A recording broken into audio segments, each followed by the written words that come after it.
The insurmountable quest of scientists has been to answer the unanswerable, to question the unknowable, and delve into the black regions of darkness which surround the mysteries that make up the small world within man's limited perception.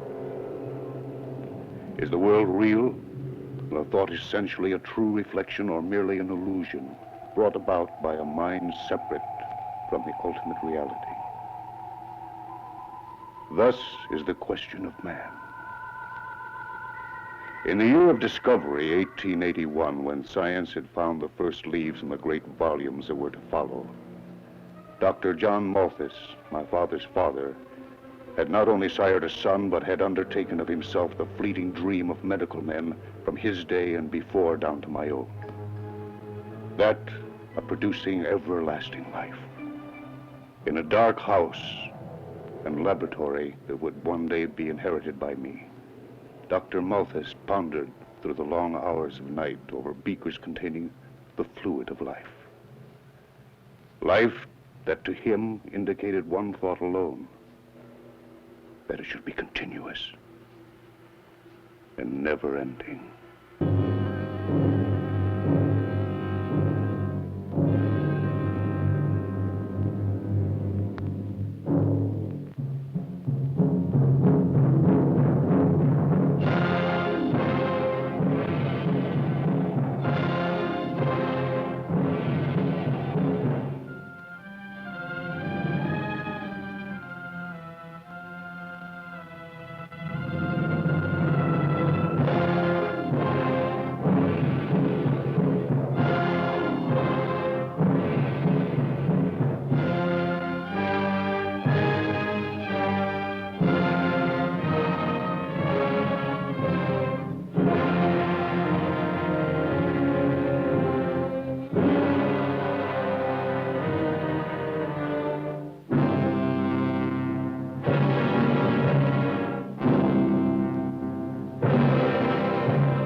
Oh.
Take a lot of abuse to whittle that down very much. My friend, you'll never know the amount of abuse undertaken to get it there in the first place. He's right, Inspector. That's some kaposis you've got there. It's a good thing it wasn't you instead of Dr. Malthus up on the gallows. I doubt if they'd have found a rope large enough to carry out the job. Your humor overwhelms me, Mr. Sims. I hope you can put it to use in your own behalf. The next time your wife requests one of my sergeants deliver you from the floor of one of your favorite taverns. But your sergeant and I see eye to eye, Inspector. Don't forget, policemen can't have too many friends. I won't forget. Now that it's over, have you any regrets? I mean, in the way you handled the case. I never have any regrets when justice is served. Justice is part of my job, even if it gets distasteful ever so often. Well, it was short and sweet. The slate looks clean. However, I think the doctor was responsible for a lot more crimes than many of you officials gave him credit for. But you can only hang a man once. In his case, the penalty happened to be too light. Tell us, Mr. Detective, what you might have uncovered that the inspector here didn't. Well, take my sister-in-law, for instance. Those gifts she was receiving in the post, smelling water and silk things. She swore she didn't know who was sending them, and I believe her. So? Well, just what would you make of it? Did you encourage her to keep these things? Certainly not. They're the type of articles you'd find in a brothel. How exactly would you identify your sister-in-law in relation to women? That is, women connected with a brothel. I wouldn't identify her at all in that respect. But you automatically identify Dr. Malthus with the whole business. On what grounds? I know what you're thinking. It's a bit of a temptress in every woman, and I suppose you're right. But, well, it takes a certain caliber of man to bring it out. And there's only one, correction, there was only one of that kind around here. I take it you hold Malthus responsible for about every crime we've had lately. Well, what about those incidences that happened in Hombley a couple of years ago involving 3 different women? Now, they never did come up with anything in the way of evidence, did they? Mr. Sims, the Homely crimes were written off long ago as due to a physical cause and nothing more. They never should have been referred to as crimes at all. Ah, but the deaths were attributed to something other than natural causes, weren't they? I'll bet they didn't even bother to find if they had any blood left in them. Of course, it's a bit late for that now. It's a bit late to pin it on the doctor, too. Well, as I said, you can only hang him once. Sounds like you'd like to have a hanging once a week. You know, Inspector, I've somehow had the feeling that you sympathized with Malthus. I still feel that way. Don't confuse sympathy, Mr. Sims, with fear. That's right, I said fear. The insecurity of those who come in contact with something they cannot rationally understand. I imagine the scars go deep for those on the inside of it. It's always difficult to keep a proper perspective when dealing with a basic criminal mind. However, there is little difference in the prosecution of one who seeks to destroy, whether it be physically or in a more subtle manner. Are you referring to a state of mind or the realm beyond our comprehension? In my opinion, the two are inseparable. Only that the degree of comprehending the so-called mysteries of life varies in each individual. Surely you don't believe a man can possess supernatural powers? I'd say that one could have a superior understanding of what is. He therefore is capable of exercising many things. You know, something that never came out in the papers and got my curiosity aroused was the length of time. That is, how long was he actually involved with these experiments? Why, I know of 3 or 4 people who were going to his office right up to the time of his arrest. We don't know when he actually started. A lot of us would like to. It's a pity, I'd say, that a man like Dr. Malthus got into such deep water in the first place. He was a good doctor. Seemed dedicated, too. Many's the time that he came at midnight and even later when Ginny was ailing. Well, maybe she didn't have the type of blood he was looking for. Well, all the same, he's going to be difficult to replace, even though he did go balmy. Well, it's a good question to be raised about the extent of his condition. You think he wasn't insane? Well, he refused to be examined by all the court physicians. Perhaps that's an explanation in itself, Well, you don't imagine he wanted to be hanged. Now, no man would ask for that, crazy or not. He made no effort whatsoever to do anything about his guilt. Could be his conscience. Oh, that's one thing we established quite firmly. Dr. Malthus didn't feel himself guilty at all.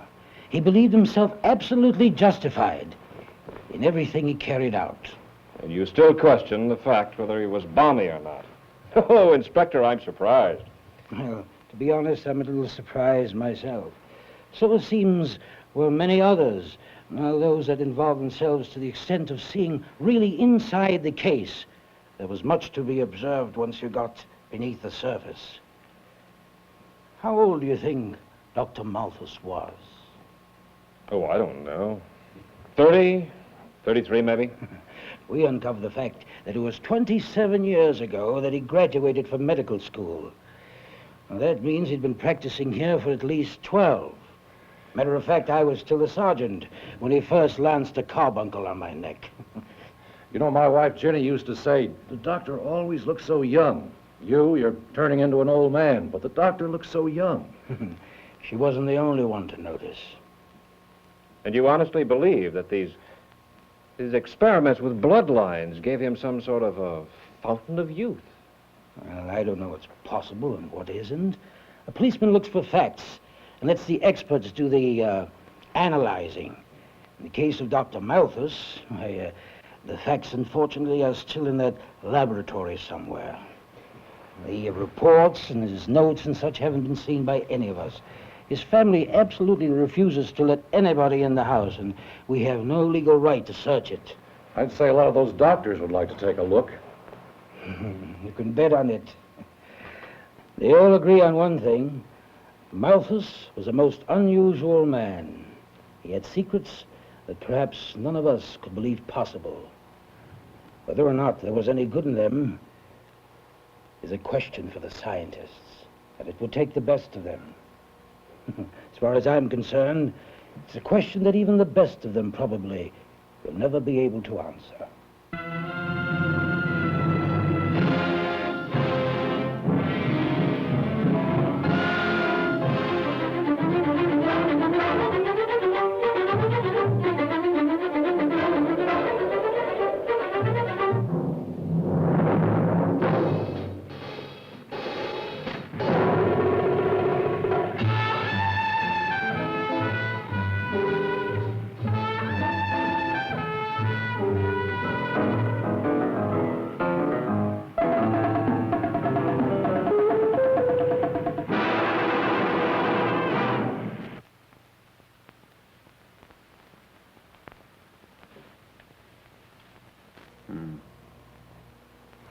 Thank you.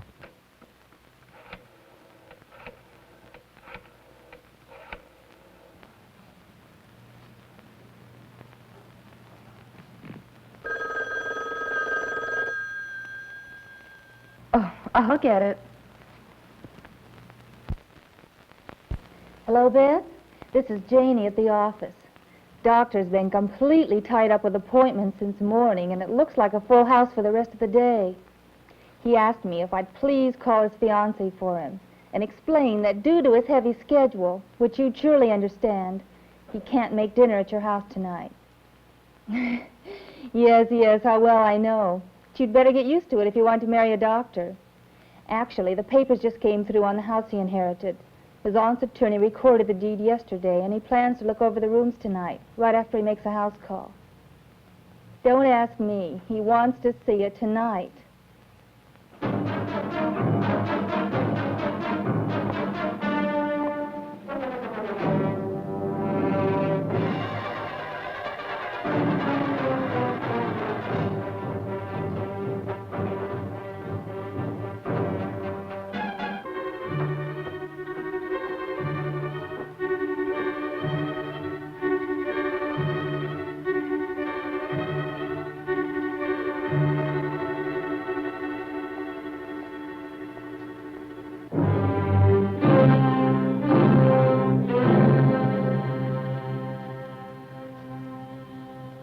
The feeling of a cold, deathless wave of something unnatural seemed to reach out from the very beginning. This, the house of Malthus, was his house, and his presence in it was unmistakable.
Impossible. Possible? Fool, miser, coward. You haven't the strength to take life. I'll teach you of it. Mine, you see, is immortal.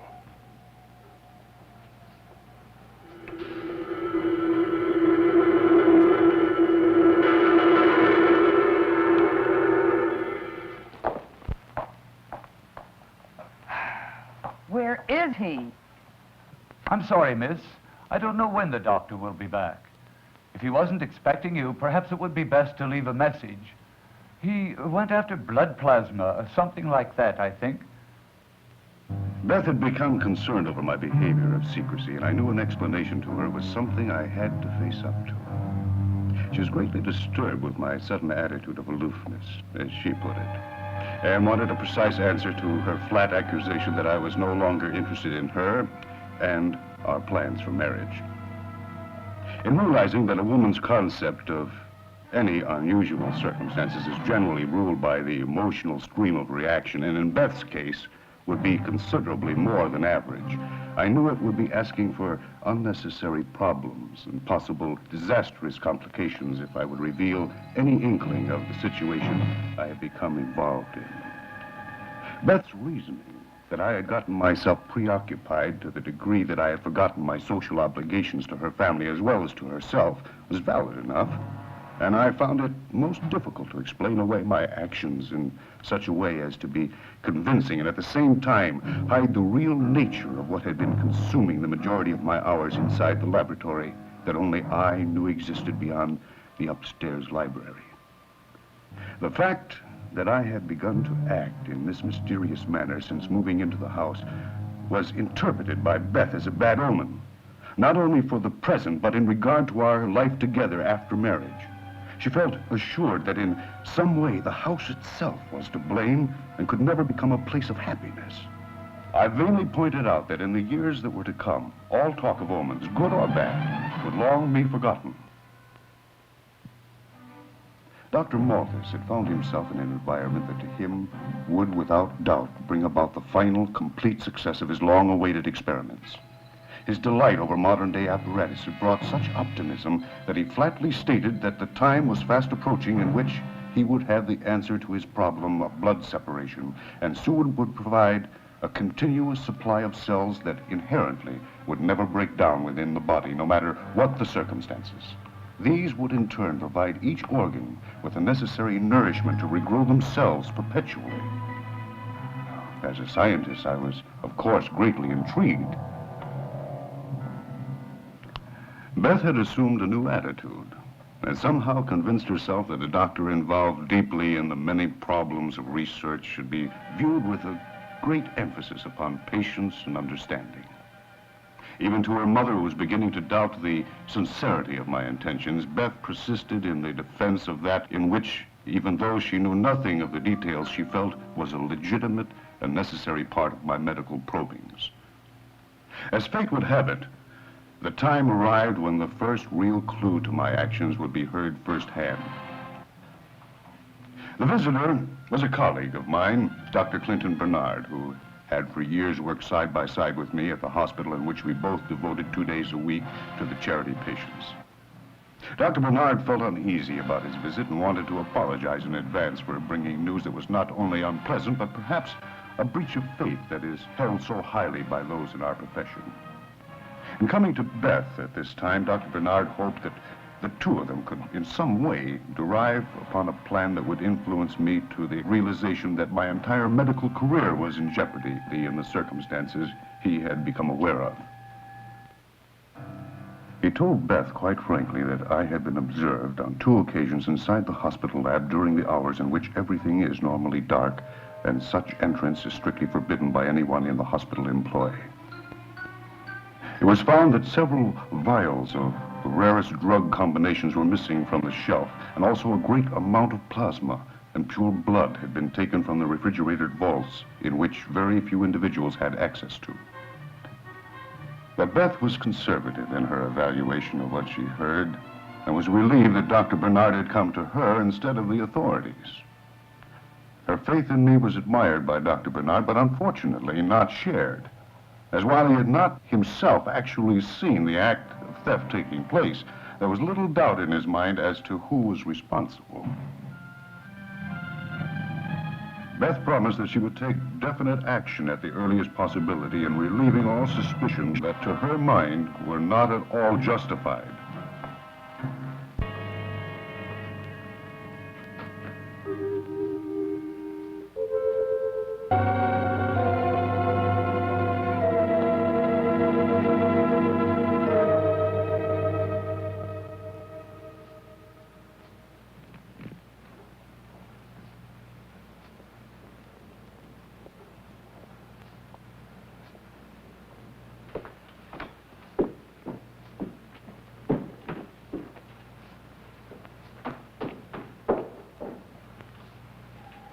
Don't turn on the light.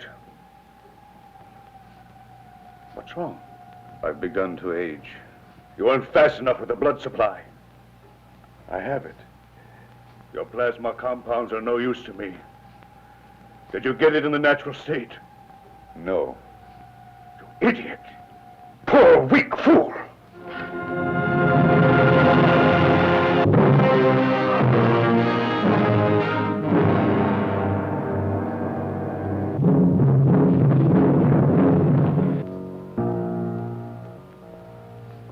I should let you die.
Doctor, wake up! Doctor. Doctor.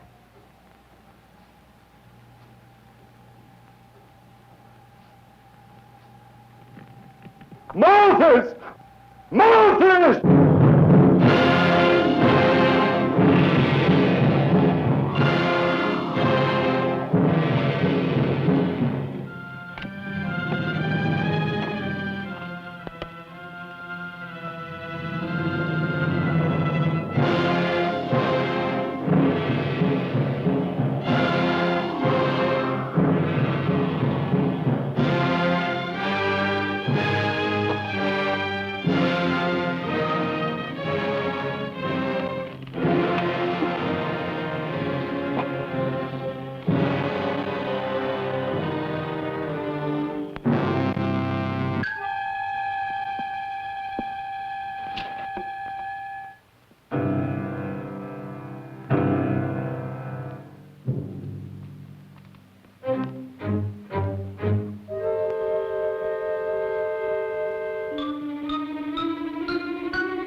So what do you make of it, Ed?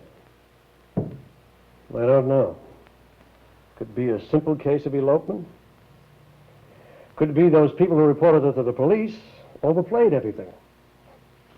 Then again, all this hullabaloo in the papers could be legit. But the trouble with the papers, they always play every story to the hilt. Always go the same route. Well, I double-checked every crank call that came in last night, especially those out of the Hancock Park area. Nothing. Did get one, though, that kind of made me sit up and do a double take. Oh? Well, that's the kind of a thing you'd throw me out of the office for. Well, come on, let's hear it. Look, Ed, I don't want to wake your Rosa this early in the morning. Ed, it probably has nothing to do with the disappearance of the Benson girl anyway, even if it did turn out to be more than a crank Sergeant, I've been around this office for a long time. When someone digs into the crank file, I know what to expect. Now, let's hear it. All right. I got a call from a woman. Now, she claimed that she saw some character drag a girl off down the street. The time was exactly right, and it was smack in the center of Hancock Park. And you call this a crank call? Right, because that's not the whole story. Oh? Well, Ed, she claimed the guy didn't look human somehow. She claimed he was some sort of a monster, Ed. A vampire. A vampire. Ed, I told you All what you were right, going to think. Sergeant, all right. I asked for it and I got it. Oh, the trouble with this job is you grab at straws and you come up with broken fingernails. So what'd you come up with at the house? Any leads on her parents? A boyfriend, maybe? We located the employer through a paycheck. I sent Richards over there to check on some of the girls who might have worked with her. Lieutenant Jamieson. Yeah, Richards. Uh-huh. Right. Okay, I got it. Yeah, you stay with it. Right. So? Well, there was no particular boyfriend, so that rules out the elopement angle. But I want to talk to that woman. The one who claims she saw that vampire. Bring her in. I want to talk to her. Why? Would he turn up? Well, one of her girlfriends from work went to church with her last night. And before they went home in opposite directions, she claimed she saw a figure behind some trees. But she thought it was a teenage prank because of a face mask. You know, one of those monster faces. What time was that? About 10:15. What time did you make it? Right around 10:30. Uh-huh. You know, Ed, it sounds as if he'd almost gone there to wait for her. Who are the officers that made the call? Delaney and Fisk. Now, they ran a patrol around the entire circumference of Hancock Park between 10:40 and 11 o'clock. They double-checked with the patrolman on duty in the grounds. He'd just gone on his shift, but he told them that the man before him had reported everything was quiet. You know, there's no possible place to park around there. There's none permitted, none for miles around. Now, that would pretty well rule out the possibility that she was dragged off in a car, wouldn't it? Then maybe she's still in the neighborhood. What, in a house a few blocks from her own apartment? He'd have to be a nut to pull a stunt like that. Well, who else would wear a face mask? Any way you look at it. Kidnapping isn't what the well-balanced citizen will participate in for sport. Right. Lieutenant Jamieson. Well, how long has she been waiting? All right. All right, send her in. I'll talk to her. Oh, stick around.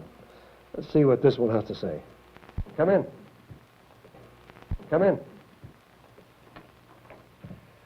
Won't you have a chair, Miss... Mrs. Vernon. Mrs. Vernon. This is Roger Vernon. Well, Mrs. Vernon, what can I do for you? Well, I really didn't want to bother you, and I still don't know if my coming here might not be in haste, but after reading the morning paper about this poor Benson girl's disappearance, well, I thought it would be best under the circumstances. You know something about the Benson girl? No, I'm afraid not. It's just that it touched off a wave of fear about my maid. Well, what is it you fear about your maid? Well, it seems she's also disappeared. You see, she's been missing for several days. And at first I told myself that whatever she did was her own business. And except for my being without help, well, I shouldn't interfere in her private doings, even if I did feel they were a little strange. Strange? Well, I felt it was somewhat unusual when several nights ago she told me she was going to see a doctor she knew to donate blood for some kind of transfusion. Well, it sounded odd, but then she seemed to know him quite well and had been doing part-time work for him in exchange for medical bills or something. Now, don't misunderstand me. I don't in any way believe the doctor has done something wrong or anything like that. It's just that I'm frankly concerned that she may not have gotten there. You see, she left late at night without even changing into her street clothes. And didn't she pack anything, a suitcase? Well, I've told you, she was wearing the uniform she works in. She put on a coat and went out the door. I see. Well, we'll look into it for you, Mrs. Vernon. Now, just give me the name of the doctor she went to see, huh, please? Well, I wish I knew. If I did, I would have called him myself. All right, then will you kindly give us some information about her? Name, age, family. We'll start with the address. Now, I assume that she had a room with you. Yes, she did. Our address is 409 Elmwood Lane, north center of the Hancock Park District.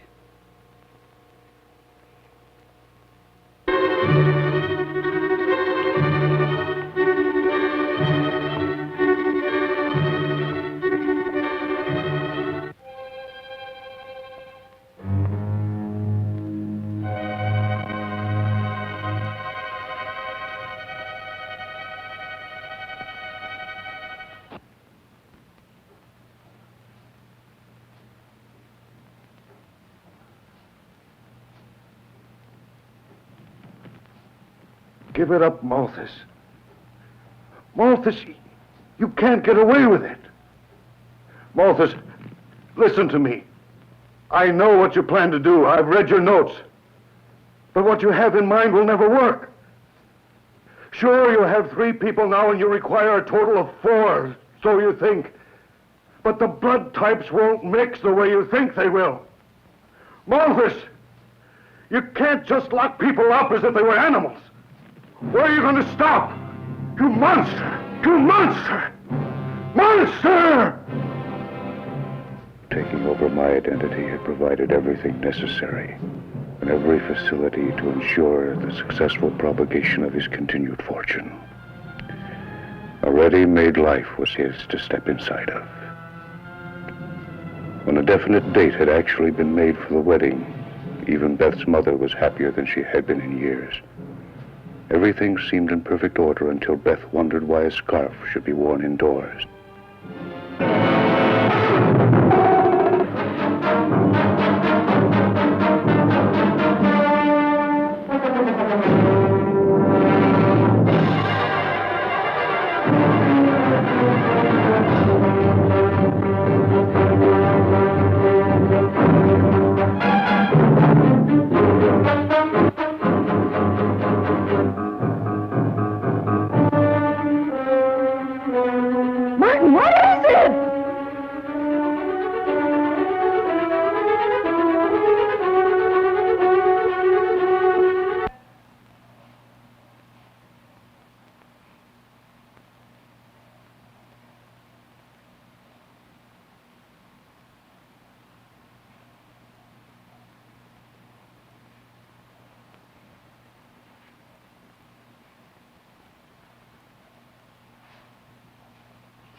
Let us touch our hands lightly upon the table and concentrate fully on the forces that will bring help to each individual present this evening.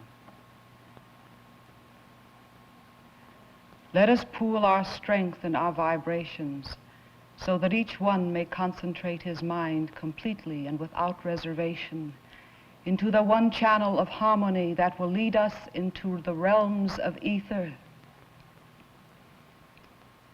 Let us put our minds into the one channel and our bodily vibrations into one unified force.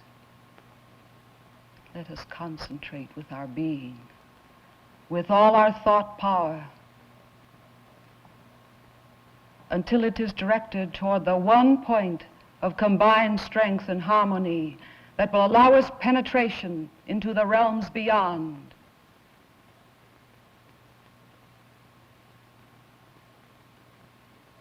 I believe the current is forming in which our minds may travel upon. May we have the first question, please? I'd like to know if it's possible to locate 3 missing documents pertaining to the estate of my uncle. It seems he was the only one who knew where the documents were hidden. Can I have some information on this? We will try.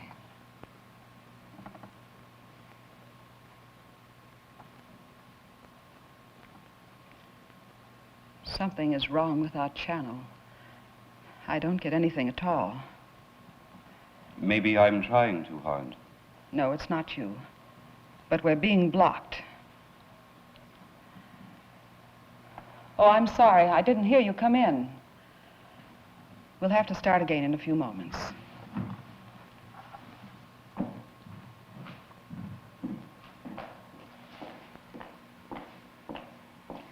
I'm glad you came. I had a radio call to come, but I didn't expect anything quite like this. Frankly, I'm a bit surprised. Won't you sit down? Thank you. I telephoned your captain and explained what we're doing here. Have you had a talk with him about it? No, I tried to call him a few minutes ago, but he wasn't in. The desk clerk at the hotel told me where I'd find you, and he gave me a message from the captain. Do you mind? No, go right ahead. Tell me, do you have any new information on your maid? Not yet. Well, then why did you call? Well, aren't you curious about what you've seen here? Mrs. Vernon, when I'm told to go to a place, I go. I've seen a lot of peculiar things in my life, but I try not to let my personal opinions interfere with the job. What is your opinion of this group here tonight? Well, I really don't think that's important, do you? I've only been doing this sort of thing a short time. I attended a few sessions as a sitter, and one of the best mediums in the country told me that I would be able to do exactly the same as herself if I'd work at it. Now, I certainly don't claim to know everything there is to know about it, but I've already met with a certain degree of success. Well, I'm very glad to hear that, Mrs. Vernon. I was able to get a vision of Frieda. Now, it was only fragmentary, but I saw her locked up behind bars of steel. Now, Mrs. Vernon, I think we'd know if she was in jail somewhere. Vision or no vision. Well, I didn't say I saw her in jail, but definitely inside some kind of cage or cell. Well, it was Frieda I saw. I'm certain of it. Now, I don't know how you saw what you say you saw, or if, in fact, you saw anything at all. I think some kind of a scientist would be better qualified to discuss that with you anyway. What I am interested in is some information on your maid, some information based in fact, and some information that I can follow up on an intelligent basis. Are you familiar with the work being done in Europe by mediums connected with police departments? Yes, I've heard a little about it. Well, there was a case in Holland where the criminal was found within 10 hours after the search began. Yes, you're talking about the Sebastian murder. Yes, there was a good deal of noise about that. I'm also aware that the wire services tend to pick up a story like that and capitalize on it if they can. Unfortunately, they tend to play up those items that are hottest in news value and to play down the routine matters that are a little bit dull by comparison. I'm not completely familiar with the Dutch police or all of their procedures, but I'm sure that this medium was not the only factor that brought the killer in. Well, I think you'd find it interesting if you went a little deeper into what actually happened. You see, the police had only one clue to go on, a button that was torn off the shirt of the murderer. Yes, and then the medium went into some kind of a trance and described the murderer, right? A full and factual description. It was unusual because the man was something of a giant, 6'7" or so. Now, they have mug books over there, the same as we have over here. And how long do you think it would take any police department to filter out all of the suspects that are 6'7"? If you remember the case, that man turned out to have a criminal record as long as your arm. So you've just admitted it was really based upon the medium's work and nothing else. Well, how could they know to look for a man of those proportions without the information? I don't know, Mrs. Vernon. I've told you I'm only vaguely familiar with the case. I'm really not interested in it. What I am interested in is some information on your maid. Now, do you have some for me, or don't you? Well, I told you I haven't, not yet. Then that's the way I'll write it in my report.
Miss, wake up.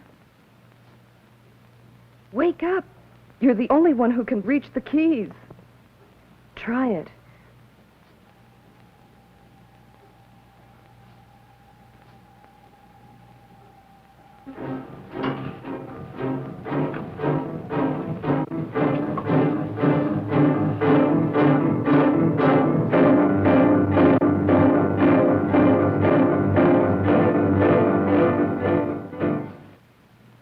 I need you now.